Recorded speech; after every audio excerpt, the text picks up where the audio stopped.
everyone and welcome to my channel Knowledge Fusion। Last video में हमने अपनी 10 series के बारे में समझा था कि उसकी कोडिंग हम जावा में कैसे कर सकते हैं। आज हम 11 सीरीज के बारे में पढ़ना चाहते हैं, समझने वाले हैं कि इसकी कोडिंग हम जावा में कैसे कर पाएंगे, इसका कोड क्या होगा, इसकी एक्सप्लेनेशन क्या होगी। तो पहले आप एक क्वेश्चन लिख लीजिए जो 10th बोर्ड्स और 8th और 9th के एग्जाम्स में आता है। Write a program to print the sum और value of the given series till the value of n, यानी कि इस n की जो वैल्यू होगी वहां तक हमें इस सीरीज का सम या वैल्यू, कुछ भी बोल सकते हो आप, सम या वैल्यू एक जगह स्टोर कराना है कैलकुलेट करके और फिर उसे प्रिंट कराना है। तो आइए समझते हैं इसको। देखिए, पहले हम सीरीज को ऑब्जर्व करेंगे और समझेंगे कि सीरीज क्या कहना चाह रही है। जैसे s इक्वल्स टू 1 क्या है, हमारा पॉजिटिव है। देन है नंबर 3, 2 का डिफरेंस और 3 है नेगेटिव। देन 2 का डिफरेंस 5 पॉजिटिव। देन 2 का डिफरेंस 7 नेगेटिव। यानी कि हमने एक चीज नोटिस की, हर एक जो टर्म है उसके बीच में 2 का डिफरेंस है और एक टर्म पॉजिटिव है, एक term negative, positive negative positive negative till n। ठीक है, ये जो n वैल्यू है ये यूजर इनपुट करेगा, वहां तक, उस वैल्यू तक हमें उसका सम स्टोर कराना है s में और देन उसे प्रिंट कराना है। मैंने हमेशा आपको बताया है जावा की स्टार्टिंग हमेशा क्लास से की जाती है। क्लास को एक पर्टिकुलर नाम दिया जाता है जो आपके प्रोग्राम को डिफाइन करता है, आपके प्रोग्राम को एक्सप्लेन करता है। मैं सीरीज का क्वेश्चन सॉल्व कर रहा हूं, मैंने क्लास को नाम दिया है सीरीज। मैंने अपनी कन्वीनियंस के लिए क्लास को नाम दिया सीरीज 11। ठीक है, आपको 11 देने की जरूरत नहीं है, या आप चाहें तो कुछ और दे सकते हैं। उसके बाद मैंने लगा दिया कर्ली ब्रेस। कर्ली ब्रेस लगाने का मैंने अपना मेन फंक्शन लिखा है। मेन फंक्शन क्या करता है, हमारे पूरे प्रोग्राम की प्रोसेसिंग में या आउटपुट देने में हमारी हेल्प करता है। मेन फंक्शन लिखने के बाद मैंने लिखा है int n। int n क्यों लिखा है, मुझे n तक सीरीज चलानी है, तो ये n की वैल्यू कौन इनपुट करेगा, यूजर इनपुट करेगा। तो मुझे पता है कि यूजर की वैल्यू लेने के लिए मुझे एक वेरिएबल लेना पड़ेगा n, कौन सी डेटा टाइप का, इंटीजर डेटा टाइप का। उसके बाद मैंने लगा दिया कर्ली ब्रेस। यहां तक जो हमारा स्टेप 1 है, that is the syntax part, वो पूरा कंप्लीट हो चुका है। अब बारी आती है स्टेप 2 की। स्टेप 2 में हमें वो वेरिएबल्स लेने होते हैं जो हमारे प्रोग्राम को सॉल्व करने में हमारी हेल्प करते हैं। Int i, s equals to 0, sign equal 1। यहाँ पे मैंने 3 वेरिएबल्स लिए हैं। i मैंने लिया है लूप चलाने के लिए, s मैंने लिया है एक एक टर्म को, एक एक डिजिट को कैलकुलेट करके s में स्टोर करने के लिए। साइन मैंने लिया है एक रोल प्ले करेगा, यहाँ पे साइन बहुत इंपॉर्टेंट रोल प्ले करेगा। साइन बेसिकली एक बार पॉजिटिव एक बार नेगेटिव, ये जो चीजें आ रही हैं इसको मैनेज करेगा। वो मैनेज कैसे करेगा वो हम समझते हैं। मैं लिख देता हूं, इनिशियली आई की आपकी वैल्यू, जब हम फॉर लूप में इनिशियलाइजेशन कराते हैं तो मैंने आई की वैल्यू 1 इनिशियलाइज कराई हुई है। I is equals to 1, I is lesser then equals to N condition, I plus equal to ये अपडेशन। ये 3 स्टेप्स होते हैं फॉर लूप के। मैंने आई को इनिशियलाइज करा दिया, टाइटल में मैंने लिख दिया। अब बारी आती है एस की इनिशियल वैल्यू हमने 0 ली है और साइन की इनिशियल वैल्यू 1 ली है। अब यहां लिख देते हैं, यहां पे लिख देता हूं मैं, साइन की इनिशियल वैल्यू हमारे पास 1 है। ठीक है, अब साइन क्या रोल प्ले करता है वो देखते हैं, इसकी सॉल्विंग कैसे होगी। i equals to 1। अब इसकी सॉल्व करने के लिए हमें एग्जांपल और लेना पड़ेगा। मान लीजिए यूजर ने n की वैल्यू डाली है 10। ठीक है, अब हम चेक करेंगे। सबसे पहले इनिशियलाइजेशन हो गया, देन सेकंड स्टेप पे आए, i is lesser then equals to n। i की वैल्यू क्या आपकी 1 is lesser then equals to 10। क्या 1 10 से छोटा है, कंडीशन ट्रू है। आप लूप के अंदर आ गए। अब लूप के अंदर आते ही क्या लिखा हुआ है, s is equals to s plus i into sign. ठीक है, तो इसकी वर्किंग देखते हैं, ऐसा मैंने क्यों लिखा है। s की वैल्यू क्या है 0 प्लस, ये मैंने लिखा 0 प्लस i इंटू साइन। आपकी i की वैल्यू क्या है 1 इंटू साइन की वैल्यू क्या है 1 इंटू 1 यानी कि 0 प्लस 1। s में क्या स्टोर हो जाएगा 0 प्लस 1, तो ये मैंने लिख दिया 0 प्लस 1। ठीक है, उसके बाद नेक्स्ट स्टेप में है, sign is equals to sign into -1। आपकी साइन की वैल्यू क्या है 1 इंटू -1 -1। साइन की वैल्यू 1 से हटके -1 हो जाएगी। जैसे ही साइन की वैल्यू -1 हुई, अब जब नेक्स्ट टाइम ये रन करेगा तो अब जो नेक्स्ट वैल्यू आएगी जो कि 3 है वो नेगेटिव आएगी, उसे देखते हैं वो कैसे आएगी।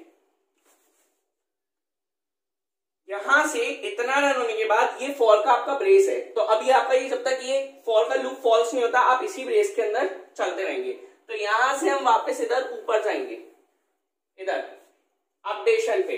अपडेशन क्या होता है, हम आई की वैल्यू या तो इंक्रीज कर सकते हैं या डिक्रीज कर सकते हैं एज पर द क्वेश्चन। तो हमें आई प्लस इक्वल टू का क्या मतलब है, I is equals to I plus two, यानी आई की वैल्यू 2 से इंक्रीज कर देना। हमारी आई की वैल्यू क्या है 1, जब मैं इसे 2 से इंक्रीज करूंगा तो हमारी आई की वैल्यू क्या हो जाएगी 3 हो जाएगी, ये आई की वैल्यू हो गई 3। ठीक है, इतना होने के बाद अब यहां से हम अपडेशन करने के बाद कंडीशन पे आएंगे और चेक करेंगे क्या कंडीशन ट्रू है या नहीं। आई की वैल्यू आपकी क्या है 3 is lesser then equals to 10, condition true है। क्या 3 10 से छोटा है, कंडीशन ट्रू है। हम लूप के अंदर आ गए, s is equals to s plus, आपका s क्या था 0 प्लस 1। ठीक है, मैं इसको 0 प्लस 1 को 1 ले लेता हूं, 1 plus I into sign, i की वैल्यू क्या है 3 इंटू साइन की वैल्यू क्या है -1, 3 इंटू -1, ये ऐसे लिखा जाएगा 3 इंटू -1। जब आप इसको सॉल्व करोगे तो ये क्या आ जाएगा, ऑटोमेटिकली आपने देखा कि 1 के बाद -3 अपने आप कैसे आ गया, वो सिर्फ किसकी हेल्प की वजह से हुआ, साइन की हेल्प की वजह से। यानी इतने में हमें ये समझ में आया साइन हर बार अपना साइन चेंज करके जब हम साइन को आई की वैल्यू से मल्टीप्लाई कर रहे हैं तो एक बार आई की वैल्यू पॉजिटिव आ रही है एक बार नेगेटिव, क्योंकि एक बार हम 1 का मल्टीप्लाई कर रहे हैं एक बार -1 का, वो सिर्फ इसलिए कर रहे हैं ताकि हमारा साइन जो है टर्म का वो चेंज हो सके। अब इसको आगे देखते हैं, ये 1 - 3 आ गया। ठीक है, अब मैं 1 यहां -3 लिख देता हूं। ठीक है, इतना हो चुका है। अब आगे देखते हैं इसके बाद क्या होगा। जैसे ही -3 हुआ हम यहां से वापस ऊपर जाएंगे, आई प्लस इक्वल टू, आई की वैल्यू हम 2 से इंक्रीज करेंगे। आई की वैल्यू क्या है 3, जब आप इसको 2 से इंक्रीज करेंगे तो आई की वैल्यू क्या हो जाएगी 5। ठीक है, यहां से आप वापस कंडीशन चेकिंग पे आएंगे, 5 is lesser then equals to 10, condition true है, कंडीशन ट्रू है, अंदर आए। अब s is equals to s plus. अच्छा, एक चीज की और ध्यान नहीं दिया हमने, जब हमने 3 का मल्टीप्लाई किया था -1 से तो हम ये स्टेप चलाना भूल गए थे, sign is equals to sign into -1। तो साइन की वैल्यू क्या थी हमारी -1 इंटू -1। ठीक है, -1 इंटू -1 करेंगे तो साइन की वैल्यू 1 हो जाएगी। ठीक है, अब जब हमारी कंडीशन ट्रू हो गई, आई की वैल्यू 5 हो गई, अब हम चेक करते हैं s is equals to s plus. आपका s क्या है 1 - 3, ऐसे आपका 1 - 3 से सॉल्व कर लेते हैं, सॉल्व करके लिख लेते हैं।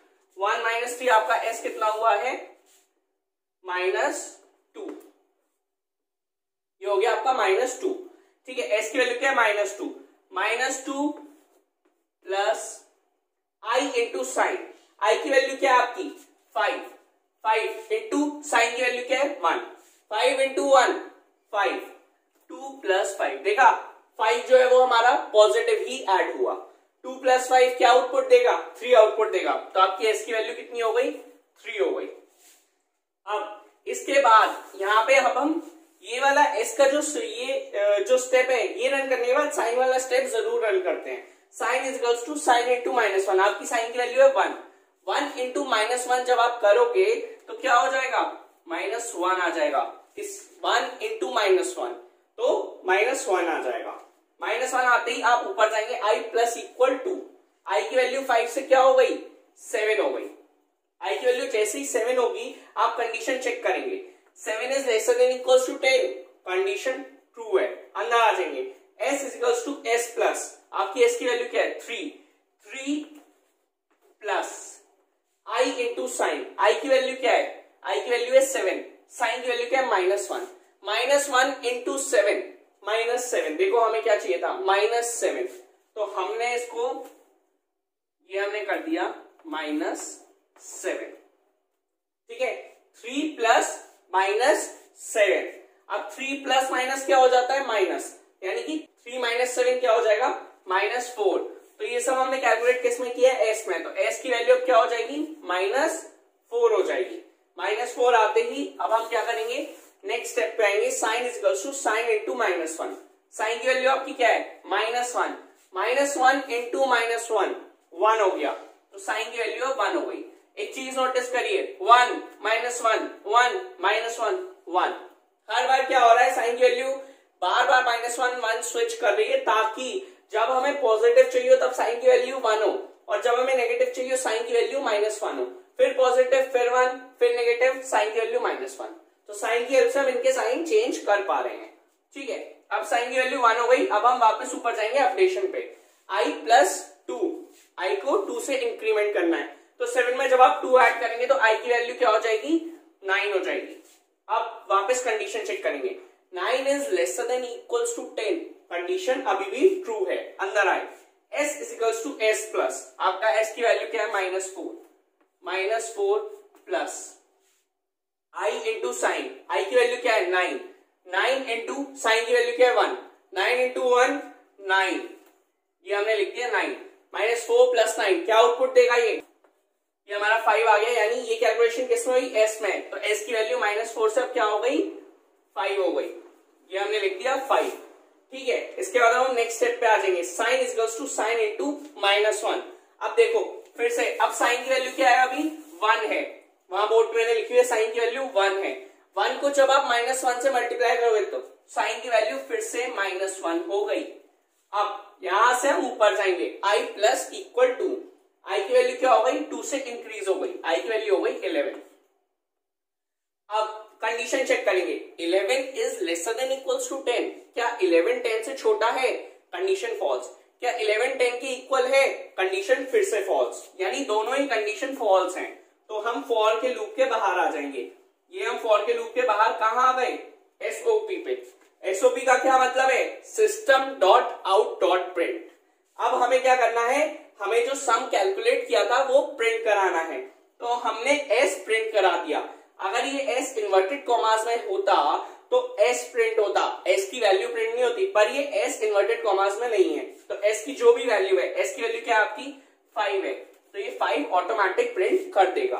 अब एक चीज यहां ध्यान देने वाली है, कुछ बच्चों को ना इस चीज में बहुत ज्यादा डाउट होता है, तो इस चीज का कुछ नहीं है, एक बात सीधी सीधी समझिए, आई की जो भी वैल्यू है, पहले आई की वैल्यू 1 थी, ठीक है, 1 ऐड हो जाता, फिर 3 आता, 3 ऐड हो जाता। अब जब मुझे 3 का साइन चेंज करना था तो मैंने ऐसी वैल्यू से मल्टीप्लाई कर दिया जो ऑलरेडी माइनस में थी, तो आई की वैल्यू भी ऑलरेडी माइनस में कन्वर्ट हो जाएगी। जैसे साइन की वैल्यू -1 थी और आई की वैल्यू 3 थी, तो मैंने जब -1 को 3 से मल्टीप्लाई किया तो आई की वैल्यू -3, इसको सॉल्व करने के बाद -3 आ गई ना वैल्यू, तो इसलिए हम साइन का यूज करते हैं ताकि हम हर एक टर्म के बाद साइन की वैल्यू को चेंज कर सकें, जो भी आपका नंबर है उसकी वैल्यू को चेंज कर सकें, नेगेटिव या पॉजिटिव, जो हमें रिक्वायर्ड है।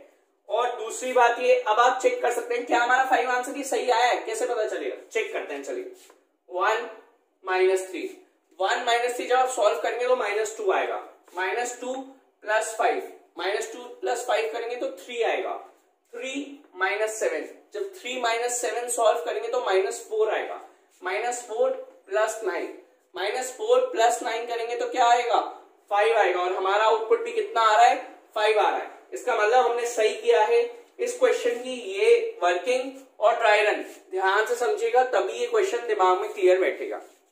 अगर ये वीडियो पसंद आई हो तो इसको लाइक करें, शेयर करें और सब्सक्राइब करना ना भूलें। और एक इंपॉर्टेंट बात, अगर आपको कोई भी कैसा भी डाउट है या कोई भी क्वेरी है तो आप मुझे कांटेक्ट कर सकते हैं।